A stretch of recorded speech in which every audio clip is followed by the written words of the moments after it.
Hi ಸ್ನೇಹಿತರೆ, welcome to our channel Mithun Raj Adige Mane. ಇವತ್ತಿನ ವಿಡಿಯೋದಲ್ಲಿ ಸ್ಪೆಷಲ್ ಆಗಿ ನಾನು ದೋಸೆಗೆ, ಇಡ್ಲಿಗೆ, ಪೂರಿಗೆ ಇವೆಲ್ಲವಕ್ಕೂ ಚಟ್ನಿ ಮಾಡ್ಬೇಕಂದ್ರೆ ತುಂಬಾ ಟೈಮ್ ಟೇಕನ್ ಆಗುತ್ತೆ. ಒಂದ್ಸರಿ ಈ ಚಟ್ನಿ ಪೌಡರ್ನ ಮಾಡಿಟ್ಕೊಂಡ್ಬಿಡಿ, ಒಂದೇ ಸೆಕೆಂಡ್ ಅಲ್ಲಿ ಚಟ್ನಿ ರೆಡಿ ಆಗುತ್ತೆ. ಒಂದು ಬೌಲಲ್ಲಿ ಈ ಚಟ್ನಿ ಪೌಡರ್ ಹಾಕಿ ಸ್ವಲ್ಪ ನೀರ್ ಹಾಕ್ಬಿಟ್ರೆ ರುಚಿಕರವಾದ ಚಟ್ನಿ ರೆಡಿನೇ ಆಗೋಗುತ್ತೆ. ಎಷ್ಟು ಸಿಂಪಲ್ ಅಲ್ವಾ? ಈ ಚಟ್ನಿನ ನಾವು 3 ತಿಂಗಳ ಸ್ಟೋರ್ ಮಾಡಿ ಇಟ್ಕೊಂಡ್ರು ಕೂಡ ಹಾಳಾಗೋದಿಲ್ಲ. ವರ್ಕಿಂಗ್ ವುಮೆನ್ಸ್ಗೆ, ಹಾಸ್ಟೆಲ್ ಅಲ್ಲಿ ಇರೋರಿಗೆ, ಬ್ಯಾಚುಲರ್ಸ್ಗೆ, ಪಿ ಜಿನಲ್ಲಿರೋರಿಗೆ ಈ ಚಟ್ನಿ ಬೆಸ್ಟ್ ಅಂತ ಹೇಳ್ತೀನಿ. ಖಂಡಿತ ಟ್ರೈ ಮಾಡ್ತಿರಲ್ವಾ? ಮೊದಲನೇದಾಗಿ ನಾನು ಒಂದು ಪಾನಲ್ಲಿ ಯಾವ್ದಾದ್ರು ಒಂದು ಕಪ್ಪಿನ ಅಳತೆಯಲ್ಲಿ 1 ಕಪ್ ಅಷ್ಟು ನಾನು ಹುರುಕಡ್ಲೆ ಹಾಕ್ತಾ ಇದ್ದೀನಿ, ಅಂದ್ರೆ ಪುಟಾಣಿ ಹಾಕ್ತಾ ಇದ್ದೀನಿ. ಗ್ಯಾಸ್ ನ ಲೋ ಫ್ಲೇಮ್ ಅಲ್ಲಿ ಇಟ್ಕೊಂಡು 1 ಅಥವಾ 2 ನಿಮಿಷ ಫ್ರೈ ಮಾಡ್ಕೊಳ್ಳಿ. ಅಂಡ್ ನಿಮ್ಮೆಲ್ಲರ ಹತ್ರ ಒಂದು ರಿಕ್ವೆಸ್ಟ್, ನನ್ನ ಚಾನಲ್ ನ ಮೊದಲನೇ ಬಾರಿ ನೋಡ್ತಾ ಇದ್ರೆ ಪ್ಲೀಸ್ ಎಲ್ಲರೂ ದಯವಿಟ್ಟು ಸಬ್ಸ್ಕ್ರೈಬ್ ಮಾಡ್ಕೊಳ್ಳಿ. ಪಕ್ಕದಲ್ಲಿ ಇರುವಂತ ಬೆಲ್ ಬಟನ್ ನ ಕ್ಲಿಕ್ ಮಾಡಿದ್ರೆ ನಾನು ಯಾವಾಗ ವಿಡಿಯೋಸ್ ಹಾಕಿ ನೋಟಿಫಿಕೇಶನ್ ಬರುತ್ತೆ. ಹುರುಕಡ್ಲೆನ ಈ ರೀತಿ ಫ್ರೈ ಮಾಡ್ಕೊಂಡಿದ್ಮೇಲೆ ಒಂದು ಪ್ಲೇಟ್ ಅಲ್ಲಿ ಹಾಕೊಂಡು ಎತ್ತಿಟ್ಕೊಳ್ಳಿ. ಅದೇ ಫ್ರೈ ಪ್ಯಾನ್ ಗೆ ನಾನು 1 ಟೀ ಸ್ಪೂನ್ ಅಷ್ಟು ಎಣ್ಣೆ ಹಾಕ್ತಿದ್ದೀನಿ. ಎಣ್ಣೆ ಬಿಸಿ ಆದ್ಮೇಲೆ 10 ರಿಂದ 15 ಒಣಮೆಣಸಿನಕಾಯಿನ ಸಣ್ಣದಾಗಿ ಕಟ್ ಮಾಡ್ಕೊಂಡು ಹಾಕ್ತಾ ಇದ್ದೀನಿ.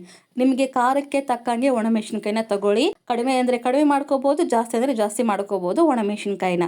ಗ್ಯಾಸ್ ನ ಲೋ ಫ್ಲೇಮ್ ಅಲ್ಲಿ ಇಟ್ಕೊಂಡು ಒಣಮೆಣಸಿನಕಾಯಿ ಕ್ರಿಸ್ಪಿ ಆಗೋವರೆಗೂ ಫ್ರೈ ಮಾಡ್ಕೋಬೇಕು. ಇಷ್ಟರ ಮಟ್ಟಿಗೆ ಕ್ರಿಸ್ಪಿ ಆದ್ಮೇಲೆ ಇವಾಗ ಇದಕ್ಕೆ 1 ಕಪ್ ಅಷ್ಟು ಕೊಬ್ಬರಿ ಪುಡಿ ಹಾಕ್ತಾ ಇದ್ದೀನಿ. ಒಣ ಕೊಬ್ಬರಿ ಪುಡಿನೇ ಹಾಕಬೇಕು, ಹಸಿ ಕೊಬ್ಬರಿ ಪುಡಿ ಹಾಕಬಾರ್ದು. ನಂತರ ನೆಲ್ಲಿಕಾಯಿ ಸೈಜಷ್ಟು ಹುಣಸೆ ಹಣ್ಣನ್ನ ಹಾಕ್ತಾ ಇದ್ದೀನಿ. ಈ ರೀತಿ ಹಾಕೊಂಡಿದ್ಮೇಲೆ ಫ್ರೈ ಮಾಡ್ಕೋಬೇಕು. ನೆನ್ಪಿಟ್ಕೊಳ್ಳಿ, ಕೊಬ್ಬರಿ ಪುಡಿ ಹಾಕಿರೋದ್ರಿಂದ ಬೇಗ ಕಲರ್ ಚೇಂಜ್ ಆಗ್ಬಿಡುತ್ತೆ. ಹಾಗಾಗಿ ಜಸ್ಟ್ ಒಂದು ಸಾರಿ ನೀಟಾಗಿ ಮಿಕ್ಸ್ ಮಾಡ್ಕೊಂಡು ಗ್ಯಾಸ್ನ ಆಫ್ ಮಾಡ್ಕೊಂಡ್ಬಿಡಿ. ಪುಟಾಣಿ ಹಾಕಿರೋ ಪ್ಲೇಟ್ಗೆನೆ ಈ ಕೊಬ್ಬರಿ ಪುಡಿ ಮತ್ತೆ ಒಣಮೆಣಸಿನಕಾಯಿನ ಹಾಕ್ತೀನಿ. ಇವೆಲ್ಲವೂ ಮಿಕ್ಸಿ ಮಾಡೋಕ್ಕಿಂತ ಮುಂಚೆ ಸ್ವಲ್ಪ ಹೊತ್ತು ತಣ್ಣಗಾಗ್ಲಿ. ನಂತರ ಅದೇ ಪಾನಲ್ಲಿ ನಾನು 1 ಟೇಬಲ್ ಸ್ಪೂನ್ ಅಷ್ಟು ಎಣ್ಣೆ ಹಾಕ್ತಿದ್ದೀನಿ. ಎಣ್ಣೆ ಬಿಸಿ ಆದ್ಮೇಲೆ 1 ಟೀ ಸ್ಪೂನ್ ಅಷ್ಟು ಸಾಸಿವೆ ಹಾಕ್ತಿದ್ದೀನಿ. ನಂತರ 4 ರಿಂದ 5 ಒಣಮೆಣಸಿನಕಾಯಿನ ಈ ರೀತಿ ಸಣ್ಣದಾಗಿ ಕಟ್ ಮಾಡ್ಕೊಂಡು ಹಾಕೊಳ್ಳಿ. ನಂತರ ಸ್ವಲ್ಪ ಕರಿಬೇವನ್ನ ಹಾಕ್ತಾ ಇದ್ದೀನಿ. ಕರಿಬೇವು ಸ್ವಲ್ಪ ಜಾಸ್ತಿ ಹಾಕೊಳ್ಳಿ, ರುಚಿ ಚೆನ್ನಾಗಿರುತ್ತೆ. ಕರಿಬೇವು ಕ್ರಿಸ್ಪಿ ಆಗೋವರೆಗೂ ಫ್ರೈ ಮಾಡ್ಕೋಬೇಕು. ಗ್ಯಾಸನ್ನ ಆದಷ್ಟು ಮೀಡಿಯಂ ಫ್ಲೇಮಲ್ಲಿ ಇಟ್ಕೊಂಡು ಕರಿಬೇವು ಕ್ರಿಸ್ಪಿ ಆಗೋವರೆಗೂ ಫ್ರೈ ಮಾಡ್ಕೊಂಡು ಗ್ಯಾಸನ್ನ ಆಫ್ ಮಾಡ್ಕೊಂಬಿಡಿ. ಯಾಕೆಂದ್ರೆ ನೀರಿನಾಂಶ ಏನು ಇರಬಾರ್ದು ಕರಿಬೇವಿನಲ್ಲಿ. ಒಗ್ಗರಣೆ ಕಂಪ್ಲೀಟ್ ಆಗಿ ತಣ್ಣಗಾಗಬೇಕು. ಈ ಕಡೆ ಪುಟಾಣಿ, ಒಣಮೆಣಸಿನಕಾಯಿ ಮತ್ತೆ ಕೊಬ್ಬರಿ ಪುಡಿ ಎಲ್ಲವೂ ತಣ್ಣಗಾಗಿದೆ. ಇವಾಗ ಮಿಕ್ಸಿ ಮಾಡ್ಕೊಳ್ಳೋಣ. ಎಷ್ಟು ಸಾಧ್ಯನೋ ಅಷ್ಟು ಫೈನ್ ಆಗಿ ಪೌಡರ್ ತರ ಮಾಡ್ಕೋಬೇಕು. ಇವಾಗ ಇದಕ್ಕೆ 10 ರಿಂದ 12 ಬೆಳ್ಳುಳ್ಳಿ ಹಾಕ್ತಿದ್ದೀನಿ, ಸಿಪ್ಪೆ ತೆಗೆದಿರುವಂಥದ್ದು.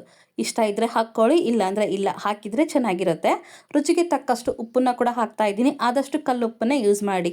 ಮಿಕ್ಸಿ ಮುಚ್ಚಳನ ಮುಚ್ಚಿ ಎಷ್ಟು ಸಾಧ್ಯನೋ ಅಷ್ಟು ಫೈನ್ ಆಗಿ ಪೌಡರ್ ತರ ಮಾಡ್ಕೋಬೇಕು.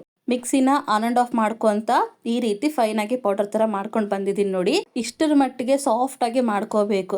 ನೀವು ಒಂದೇ ಸಾರಿ ಮಿಕ್ಸಿನ ಮಾಡ್ಕೊಂಡ್ಬಿಟ್ರೆ ಸ್ವಲ್ಪ ಮುದ್ದೆ ತರ ಆಗೋಗ್ಬಿಡುತ್ತೆ.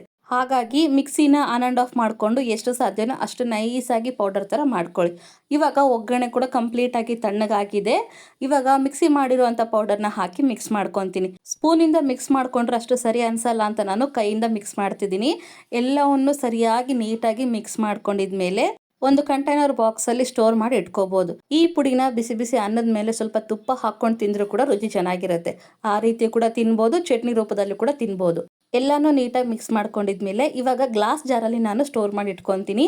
ಈ ಪುಡಿ ಫ್ರಿಜ್ ಅಲ್ಲಿ ಆದ್ರೆ 3 ತಿಂಗಳವರೆಗೂ ಇಟ್ಟರು ಕೂಡ ಹಾಳಾಗೋದಿಲ್ಲ. ಆದ್ರೆ ಎಲ್ಲರ ಮನೆಯಲ್ಲೂ ಫ್ರಿಜ್ ಇರಲ್ಲ, ಹಾಗಾಗಿ ಹೊರಗಡೆ ಇಟ್ಟರೆ 1 ತಿಂಗಳವರೆಗೂ ಸ್ಟೋರ್ ಮಾಡಿ ಇಟ್ಕೋಬಹುದು. ಸ್ವಲ್ಪನ ಕೂಡ ಹಾಳಾಗೋದಿಲ್ಲ. ತುಂಬಾ ಜನಕ್ಕೆ ಡೌಟ್ ಬರ್ಬೋದು, ಬೆಳ್ಳುಳ್ಳಿ ಹಾಕಿರ್ತೀವಲ್ಲ ಸ್ಮೆಲ್ ಬರಲ್ಲ ಅಂತ. ಖಂಡಿತ ಬರೋದಿಲ್ಲ. ಒಂದು ವೇಳೆ ನಿಮಗೆ ಸ್ಮೆಲ್ ಬರುತ್ತೆ ಅಂತ ಅನುಮಾನ ಇದ್ರೆ ಬೆಳ್ಳುಳ್ಳಿನ ಸ್ಕಿಪ್ ಮಾಡಿ ಕೂಡ ಈ ಚಟ್ನಿನ ಮಾಡ್ಕೋಬಹುದು. ಈ ಚಟ್ನಿ ಪೌಡರ್ಗೆ ನಾನು ಡೆಸಿಕೇಟೆಡ್ ಕೊಬ್ಬರಿ ಪುಡಿ ಯೂಸ್ ಮಾಡಿದ್ದೀನಲ್ವಾ, ಒಂದು ವೇಳೆ ಅದು ನಿಮ್ಮ ಹತ್ರ ಇಲ್ಲ ಅಂತಂದ್ರೆ ಕೊಬ್ಬರಿ ಬರುತ್ತಲ್ಲ, ಒಣ ಕೊಬ್ಬರಿ, ಅದನ್ನ ಸಣ್ಣದಾಗಿ ಮಿಕ್ಸಿ ಮಾಡ್ಕೊಂಡು ಅದನ್ನ ಯೂಸ್ ಮಾಡಿ, ಚೆನ್ನಾಗಿರುತ್ತೆ. ನನಗೆ ಚಟ್ನಿಗೆ ಎಷ್ಟು ಬೇಕೋ ಅಷ್ಟು ಪೌಡರ್ನ ಹಾಕಿ ನೀರು ಹಾಕ್ಬಿಟ್ರೆ ತುಂಬಾನೇ ಸಿಂಪಲ್ ಆಗಿರುವಂತ ಚಟ್ನಿ ರೆಡಿನ ಆಗೋಗುತ್ತೆ. ಬಿಸಿ ಬಿಸಿ ದೋಸೆ ಜೊತೆಗೆ ಈ ಚಟ್ನಿನ ಸರ್ವ್ ಮಾಡ್ಕೊತಿದ್ದೀನಿ. ಈ ಪುಡಿ ಇದ್ಬಿಟ್ರೆ ಒಂದೇ ಸೆಕೆಂಡ್ ನಲ್ಲಿ ಚಟ್ನಿ ರೆಡಿ ಆಗುತ್ತೆ. ಕಂಪಲ್ಸರಿ ಆಗಿ ಈ ರೆಸಿಪಿನ ಟ್ರೈ ಮಾಡ್ತಿರಲ್ವಾ? ಈ ರೆಸಿಪಿ ನಿಮಗೆ ಇಷ್ಟ ಆದ್ರೆ ನನ್ನ ಚಾನಲ್ನ like, share, comment and subscribe ಮಾಡ್ಕೊಳ್ಳೋದನ್ನ ಮಾತ್ರ ಮರಿಬಿಡೋಕೆನಾ. ಮುಂದಿನ ವಿಡಿಯೋದಲ್ಲಿ ಮತ್ತೆ ಸಿಗ್ತೀನಿ. ಅಲ್ಲಿವರೆಗೂ ಟೇಕ್ ಕೇರ್, ಬಾಯ್.